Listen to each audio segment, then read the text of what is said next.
சின்ன மருமகள் சீரியல்ல அடுத்த நாள் போய் பார்க்கலாம். இங்க மோகனை நிக்க வச்சு வீட்டுல இருக்க எல்லாருமே வந்துட்டு கேள்வி மேல கேள்வி கேட்டு இருக்காங்க. டாக்டர் என்னதானே சொன்னாங்க, ஏன் இப்படி திரு திரு முடிச்சிட்டு இருக்க அப்படிங்கிற மாதிரி. இங்க ஒரு பக்கம் அப்பதான் வந்துட்டு கேள்வி மேல கேள்வி கேட்டு இருக்காங்க எங்க மோகனாவை. இங்க எல்லாருமே மோகனை பார்த்து கேட்க, இங்க மோகனை வந்துட்டு ஒரு மாதிரி பதட்டமா நிக்க, இந்த பக்கம் மோகனை பார்த்து இருக்க தமிழ் வந்துட்டு ஒரு மாதிரி பயத்துல நிக்கிறாங்க. அத்தை எதனா உண்மைன்னு சொல்லிட்டு போறாங்க. சொன்னாங்க அப்படின்னா எல்லாமே முடிஞ்சிச்சு, சொல்லவே கூடாது அப்படிங்கிற மாதிரி. இங்க ஒரு சைடு பயத்திலே வந்துட்டு தமிழ் நிக்க, அதுக்கப்புறம் இங்க தமிழ் வந்துட்டு மோகனா பாக்குறாங்க.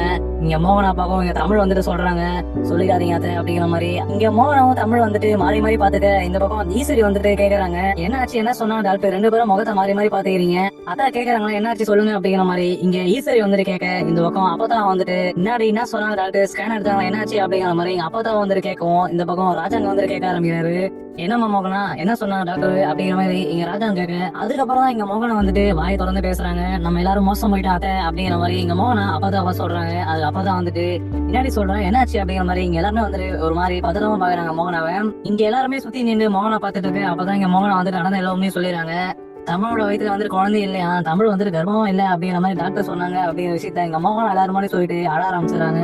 இதை கேட்ட உடனே எங்க வீட்டுல இருக்க எல்லாருக்கும் ரொம்பவே அதிர்ச்சி ஆகுது. அதுக்கப்புறம் இந்த பக்கம் வந்துட்டு சாவித்திரி வந்துட்டு கேக்குறாங்க, என்ன சொல்றீங்க, குழந்தை இல்லையா, அவளோட வயிற்றுல குழந்தை இருக்கு சொல்லி தானே அவளை செக்அப் வந்து கூட்டிட்டு போனீங்க, இப்போ வந்து குழந்தை இல்லைன்றீங்க அப்படிங்கிற மாதிரி. இங்க ஒரு சரி சாவித்திரி வந்துட்டு ஒரு பத்திரமா கேட்க, அதுக்கப்புறம் எங்க மோகனா சொல்றாங்க, ஆமா நான் ஹாஸ்பிட்டலுக்கு கூட்டி போக வரைக்கும் எனக்கே தெரியும் தமிழ் வயிற்றுல குழந்தை இருக்கு அப்படிங்கிற மாதிரி. அங்க போயிட்டு ஸ்கேன் எடுத்துட்ட பிறகுதான் அங்க டாக்டர் சொன்னாங்க தமிழ் வயிற்றுல குழந்தை இல்ல, உங்க மருமக வந்து கர்ப்பமா இல்ல அப்படிங்கிற மாதிரி டாக்டர் சொன்னாங்க அப்படின்ட்டு. இங்க மோகனா எல்லாரும் மாதிரி சொல்லுவோம். இந்த பக்கம் அப்பத்தா வந்துட்டு, முன்னாடி சொல்றவ எனக்கு ஒண்ணுமே புரியலடி, இவ்வளவு நாளா வயிற்றுல குழந்தை இருந்தது இல்ல, இப்ப என்னடி புதுசா வந்துட்டு வயிற்றுல குழந்தை இல்ல அப்படின்னு சொல்லிட்டு இருக்க அப்படிங்கிற மாதிரி எங்க அப்பத்தா கேட்கவும். இந்த பக்கம் ராஜாவும் வந்துட்டு ஒரு மாதிரி பத்திரமா கேக்குறாரு, என்ன மோகனா சொல்ற உண்மையா அப்படிங்கிற மாதிரி கேட்கவும். ஆமாங்க தமிழ் வயிற்றுல ஆரம்பத்துல இருந்து குழந்தை இல்ல, இந்த விஷயத்த போய் சொல்லிதான் தமிழோட அம்மா அப்பாவும் மறைச்சிருக்காங்க, அது மட்டும் இல்லாம இந்த விஷயம் இவளுக்கே தெரியும், ஆனா இவ வந்துட்டு நம்ம வீட்டுல யார்ட்டையும் சொல்லவே இல்லை அப்படிங்கிற மாதிரி இங்க மோகனா எல்லா விஷயம் சொல்லிடுறாங்க. இங்க மோகனா தமிழ் வயிற்றுல ஆரம்பத்துல இருந்தே குழந்தை இல்ல, அந்த விஷயத்த வந்துட்டு தமிழோட அம்மா அப்பா வந்து மறைச்சிருக்காங்க அப்படிங்கிற விஷயத்த இங்க மோகனா வீட்டுல எல்லாரும் கூட சொல்ல, இங்க வீட்டுல இருக்க எல்லாருக்கும் வந்துட்டு ரொம்பவே அதிர்ச்சி ஆயிடுது. அதுக்கப்புறம் எல்லாருமே வந்துட்டு மோகனாம ரொம்ப பத்திரமா பாக்குறாங்க. அதுக்கப்புறம் இங்க சேது வந்துட்டு மோகனா பார்த்து கேக்குறாரு, என்னமா சொல்ற, தமிழ் வயிற்றுல குழந்தை இல்லையா, குழந்தை இருக்கு சொல்றது ஹாஸ்பிட்டலுக்கு கூட்டு போனீங்க அப்படிங்கிற மாதிரி இங்க சேது ஒரு சைடு கேட்கும். இந்த பக்கம் மோகனா சொல்றாங்க, ஆமா சேது அந்த பொய் வந்து சொன்னது உனக்காக சொல்லியிருக்காங்க, அவங்க வீட்டுல அன்னைக்கு அப்பா வந்துட்டு ஜெயிலுக்கு போன பிரச்சனை இல்ல, நீ வந்துட்டு தமிழ் எது பண்ணி விட சொல்லிட்டு அவங்க வந்துட்டு தமிழ் கர்ப்பமா இருக்கா அப்படின்னு வச்சு நம்ம பொய் சொல்லியிருக்காங்க, அவங்க அப்ப சொன்ன ஒரு பொய் தான், இப்போ தமிழ் வந்துட்டு நம்ம கிட்ட எல்லா விஷயத்தையும் மறைச்சிட்டா அப்படிங்கிற மாதிரி எங்க மோகனா சொல்றாங்க தமிழ.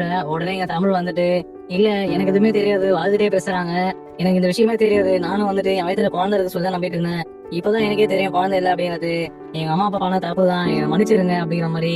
இங்க தமிழ் ஒரு சரி கீழே விழுந்து அழ ஆரம்பிச்சுறாங்க. இங்க தமிழ் அழகும், இந்த பக்கம் ராஜாங்கத்துக்கு சரியான கோவம் வருது. இங்க ராஜா கோவப்பட்டு, மோகனா சொல்றதா உண்மையா அப்படிங்கிற மாதிரி தமிழை பார்த்து கேக்குறாங்க. அது தமிழ் வந்துட்டு, ஆமா ஆமா அது சொல்றது உண்மைதான், ஆனா எனக்கு இதுக்கு எந்த சம்மந்தமே இல்ல, என் உயிரை காப்பதான் சொல்லிட்டு எங்க அம்மா தான் நீங்க ஒரு சின்ன ஒரு பொய் சொல்லிட்டாங்க அப்படிங்கிற மாதிரி இங்க தமிழ் சொல்லுவோம். இந்த பக்கம் ராஜாங்க வந்துட்டு, இது சின்ன பொய்யா, எல்லாருக்கிட்டையும் வந்துட்டு உன் வயிற்றுல குழந்தைன்னு சொல்லி நம்ம ஏமாத்திருக்காங்க அவங்க, இதெல்லாம் சின்ன பொய் நீ சொல்லலாமா அப்படிங்கிற மாதிரி ராஜா கோவப்பட்டு பேசுறாரு. அதுக்கப்புறம் தமிழ் வந்துட்டு, ஆமா எங்க அம்மா அப்பா பண்ண தப்பு தான், தயவு செஞ்சு மன்னிச்சிருங்க, ஆனா எனக்கு வந்து இந்த விஷயம் எதுவுமே தெரியாது அப்படிங்கிற மாதிரி தமிழ் அழ ஆரம்பிக்கும். அந்த பக்கம் மலர் வந்துட்டு தமிழை பிடிக்கிறாங்க, அழாத தமிழ் அப்படின்ட்டு. அதுக்கப்புறம் என் தமிழ் வந்துட்டு மலர்கிட்ட சொல்றாங்க, அக்கா வீட்டுல சொல்லுங்கக்கா, என் மேல எந்த தப்பும் இல்லக்கா, அவங்க வந்துட்டு என் உயிரை காப்பாத்தணும் அப்படின்ட்டு அப்படி ஒரு பொய் சொல்லிட்டாங்க, நீங்களாச்சும் வீட்டுல சொல்லுங்கக்கா அப்படிங்கிற மாதிரி இங்க தமிழ் வந்துட்டு மலருக்கு அழுதுட்டு பேசுறாங்க. அதுக்கப்புறம் இங்க சுத்தி இருக்க எல்லாருமே வந்துட்டு தமிழ் மேல சரியான கோதை வேண்டிருக்காங்க. அதுக்கப்புறம் இந்த பக்கம் இதுதான் சரியான நேரம் சொல்லிட்டு ஈஸ்வரி வந்துட்டு பேச ஆரம்பிச்சிடறாங்க, நான் தான் அப்பவே சொன்னேன்ல, இவ ஏதோ ஃப்ராடு தரம் பண்றா, இவ குடும்பமே வந்து ஒரு ஃப்ராடு தரமான குடும்பம், ஏதோ சொல்லி இப்ப இவ தமிழ் வந்து வீட்டுக்குள்ள அனுப்பிச்சு வச்சுட்டு அவங்க குடும்பமா சேர்ந்து மொத்தமா எல்லாம் ஒரு நாடகம் ஆடிட்டு இருக்காங்க நல்லவங்க மாதிரி, நான் அப்பவே சொன்னேன்ல இவெல்லாம் நம்பாதீங்க, இப்போவாச்சும் இவளை பத்தி புரிஞ்சுதாமா உங்களுக்கு அப்படின்ட்டு ஈஸ்வரி ராஜாங்கத்துல ஒண்ணு ரெண்டா வந்துட்டு சொல்லி வராங்க. இதெல்லாம் கேட்கும் போது இங்க ராஜாங்கம் ரொம்பவே கோவப்பட்டு நிக்கிறாரு.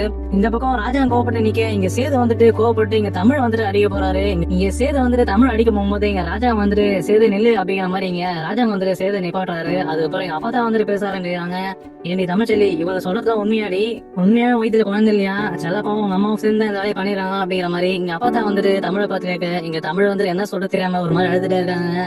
அதுக்கப்புறம் எங்க தமிழ் சொல்ல ஆரம்பிக்கிறாங்க, ஆமா அம்மாச்சி என் வயிற்றுல குழந்தை இல்ல, எனக்கே வந்துட்டு ஹாஸ்பிட்டல் போனதான் தெரியும், ஆனா அத்தை வந்துட்டு எனக்கு ஏற்கனவே இந்த விஷயம் தெரியும் வச்சுட்டு இருக்காங்க, எனக்கு ஏற்கனவே இந்த விஷயம் தெரியாது, அம்மாவுக்கு அப்பாவுக்கு மட்டும் தெரியும், அன்னைக்கு அப்போ வந்துட்டு இவர் என்ன அடிக்க வரும்போது அங்க எங்க அம்மா சொன்ன ஒரு பொய் வந்துட்டு அதுக்கப்புறம் எப்படி மாத்தி சொல்ல போறோம் அப்படின்ட்டு எங்க அம்மா அந்த ஒரு விஷயத்த யார்ட்டையும் சொல்லாம அப்படியே விட்டுட்டு இருக்காங்க, எனக்கு இனிதான் அம்மாச்சி தெரியும் அப்படிங்கிற மாதிரி எங்க தமிழ் அழுதுட்டே பேசுறாங்க. அதுக்கப்புறம் எங்க தமிழ் சொல்றாங்க, எங்க அம்மா என் வாழ்க்கையை கோசம் இந்த ஒரு பொய் சொன்னாங்க, இப்ப என் வாழ்க்கையே போக போகுது அப்படிங்கிற மாதிரி தமிழ் ரொம்ப ஆரம்பிச்சுறாங்க. அதுக்கப்புறம் எங்க மோகனை வந்துட்டு தமிழை பார்த்து நிக்கிறாங்க. இங்க எல்லாருமே வந்துட்டு தமிழ் மேல கோவமா பார்த்துட்டு இருக்காங்க. அதுக்கப்புறம் இங்க சாவித்திரி வந்து பேச ஆரம்பிக்கிறாங்க. ஆனா இதுக்கு மேலே எதுக்கு இவளை வீட்டுல வச்சிருக்கீங்க? குடும்பமா சேர்ந்த ஒரு நாடகம் மாதிரி இவரை வீட்டுல கொண்டாந்து வச்சிருக்காங்க. இவரை மேல வீட்டுல துரத்துங்க அப்படிங்கிற மாதிரி இங்க சாவித்திரி சொல்லவும், அதுக்கப்புறம் என் கூட வந்து தமிழ் சொல்ல ஆரம்பிச்சிடறாங்க. ஆமா, இவ்வளவுதான் இது மாதிரி வீட்டுல வச்சுக்காதீங்க. எப்படி இப்படி ஒரு போய் சொல்லிட்டு வீட்டோட இருக்கா இவ? அவ்வளவு சாதாரணமா எல்லா விஷயங்களும் தெரிஞ்சிருக்கும். இது சொன்னா என்ன வீட்டோட வெளியே தொடர்ந்து சொல்லிட்டு இந்த விஷயம் சொல்லாம வந்திருப்பா. இவரு எல்லா விஷயமும் தெரியும் அப்படிங்கிற மாதிரி இங்க தாமரை ஒண்ணுக்கு ரெண்டா போட்டு கொடுக்குறாங்க. அதுக்கப்புறம் இங்க தமிழ் செல்விக்கு என்ன பண்ண தெரியாம அழுதுட்டே இருக்காங்க. இங்க ராஜாங்கமா வந்துட்டு தமிழ் செல்வை பார்த்து முடிச்சுட்டு நிக்கிறாரு. அதுக்கப்புறம் தான் இங்க அப்பதான் வந்துட்டு தமிழ் செல்வை பார்த்து கேக்குறாங்க, ஏண்டி இவளே உனக்கு உண்மையாவே ஏற்கனவே தெரியாது வயிற்றுல குழந்தை இருக்கு அப்படின்ட்டு அப்படிங்கிற மாதிரி அப்பா தான் கேட்கும். அது தமிழ் செல்வி வந்துட்டு, அம்மாச்சி நான் உண்மையதான் அம்மாச்சி சொல்றேன், உண்மையாவே எனக்கு தெரியாது அம்மாச்சி அப்படின்னு சொல்லும். இங்க மோகனை வந்துட்டு கோவப்பட்டு, இல்ல இவளை நம்பாதீங்க, இவளுக்கு ஏற்கனவே இந்த விஷயம் தெரியும், இவங்க அம்மாவும் எங்க அப்பாவும் இவ்வளவு சேர்ந்து நாடகம் மாட்டிருக்காங்க, இப்ப எல்லாருக்குமே வந்துட்டு இது பெரிய கஷ்டத்தை கொடுத்துருக்கு அப்படிங்கிற மாதிரி இங்க மோகனா கோவப்பட்டு தமிழ் பேசுறாங்க. அது தமிழ் வந்துட்டு, அத்தை உங்களுக்குமா தெரியும், நீங்களும் புரிஞ்சிக்க மாட்டீங்களா, நான் அப்படிப்பட்ட ஆளு கிடையாது அத்தை, எனக்கு தெரியாது அத்தை அப்படிங்கிற மாதிரி இங்க ஒரு சைடு தமிழ் செல்வி எல்லார்ட்டையும் கெஞ்ச ஆரம்பிச்சிடறாங்க, எனக்கு இந்த விஷயம் தெரியாது அப்படிங்கிற மாதிரி. அதுக்கப்புறம் எங்க அப்பா தான் வந்துட்டு தமிழ் செல்வி சொல்றாங்க, ஏண்டி இப்படி ஒரு விஷயத்த பண்ணிட்டு உங்க அம்மாவும் அந்த செல்லப்பாவும் எங்க கேட்காங்க அப்படிங்கிற மாதிரி கேட்கும். அதுக்கப்புறம் தமிழ் செல்வி வந்துட்டு, அம்மாச்சி அவன் வந்துட்டு ஹாஸ்பிட்டல் வந்தாங்க, நாங்க ஸ்கேனுக்கு போகும்போது அம்மாவும் அப்பாவும் கிளம்பி வந்துட்டு என்கிட்ட இந்த விஷயம் எல்லாம் சொல்லிட்டாங்க, இந்த விஷயத்த அத்தைகிட்டே சொன்னாங்க, ஆனா அத்தை தான் வந்துட்டு நம்பாம என்ன மட்டும் எங்க வீட்டுக்கு கூட்டிட்டு வந்தாங்க, அவங்க வந்துட்டு கிளம்பி வீட்டுக்கு போயிட்டாங்க அப்படிங்கிற மாதிரி இங்க அப்பதா கிட்ட இங்க தமிழ் சொல்றாங்க. அது அப்பதான் வந்துட்டு, இங்க பாரு உடனே இப்ப உங்க அம்மாக்கும் அந்த செல்லப்பா போனை போட்டு உடனே வர சொல்லிங்க அப்படிங்கிற மாதிரி இங்க அப்பத்தா தமிழ் கிட்ட சொல்றாங்க. உடனே இங்க தமிழ் வந்துட்டு ஒரு போன் பண்ணி அவங்க அம்மா கிட்ட பேசுறாங்க, அம்மா உடனே கிளம்பி எல்லாம் வீட்டுக்கு வாங்க, அப்பாவும் கூட்டிட்டு வா அப்படிங்கிற மாதிரி இங்க தமிழ் எல்லாரும் முன்னாடி வந்துட்டு அவங்க அம்மா அப்பாவை கால் பண்ணி பேசுறாங்க. உடனே வந்துட்டு தமிழோட அம்மா வந்துட்டு காலாட்டம்ல பேசு வரேன் தமிழ் உடனே அப்படிங்கிற மாதிரி சொல்றாங்க. அதுக்கப்புறம் அங்க தமிழோட அம்மா வந்துட்டு செல்லப்பாடு சொல்லிட்டு இருக்காங்க, எங்க பெரிய வீட்டு வந்து கூப்பிடுறாங்க, விஷயம் யாரும் தெரிஞ்சு போடுது, நம்ம போவோம் கிளம்பி.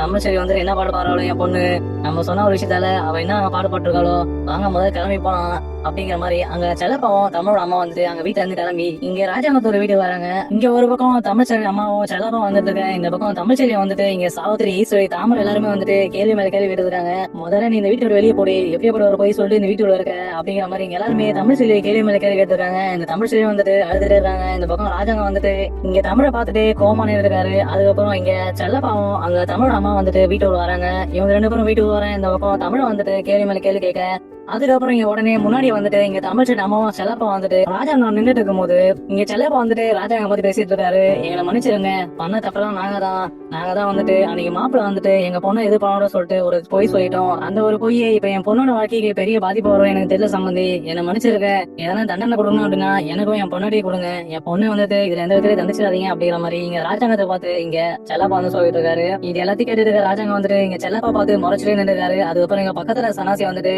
எங்க இப்படி ஒரு பொய் சொல்லிட்டு இந்த பொண்ணு வீட்டுக்குள்ள அமைச்சிருக்கீங்க, உங்களுக்கு கொஞ்சம் கூட மனசாட்சியே இல்லையா, அந்த பொய் சொன்னீங்க கடைசியில வந்து உண்மையை சொன்னோம் அப்படின்னு தோணலையா, நீங்க வீட்டுல எல்லாரும் வந்து நாங்க நம்பிட்டு தான் இருந்தோம் அந்த புள்ள வயது பாழ்ந்ததை சொல்லிட்டு இப்போ வந்து இப்படி ஒரு விஷயம் சொல்றீங்க அப்படிங்கிற மாதிரி இங்க சனாசி வந்துட்டு செலவா பார்த்து கேட்டு இருக்காரு.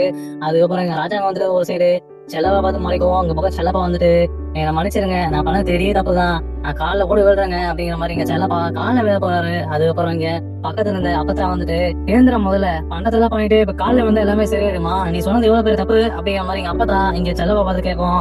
அதுக்கு செல்லப்பா வந்துட்டு, அம்மா நாங்க பண்ண தப்புதாம்மா, எங்களை மன்னிச்சிருமா அப்படிங்கிற மாதிரி இங்க செல்லப்பா சொல்லுவோம். அதுக்கப்புறம் எங்க தமிழோட அம்மா வந்துட்டு இங்க ராஜா காலில் விழ வராங்க, எங்களை மன்னிச்சிருங்க, நான் பண்ண தப்புதான், நான் சொன்னது போய் தான், அது பெரிய தப்புதான், அதனால என் பொண்ணை எதுவும் பண்ணிடாதீங்க, அவ வந்துட்டு வாழ வேண்டிய வயசு அவளுக்கு, அவ நல்லா வாழணும் அப்படின்னு தான் அந்த போய் சொல்லணும் அப்படிங்கிற மாதிரி எல்லாம் இங்க தமிழோட அம்மாவும் செல்லப்பா வந்துட்டு இங்க ராஜாங்கத்தை கேட்டுட்டு இருக்காங்க. இந்த ஒரு பக்கம் ராஜாங்கத்தை வந்துட்டு ரொம்பவே கோவமா இருக்காரு.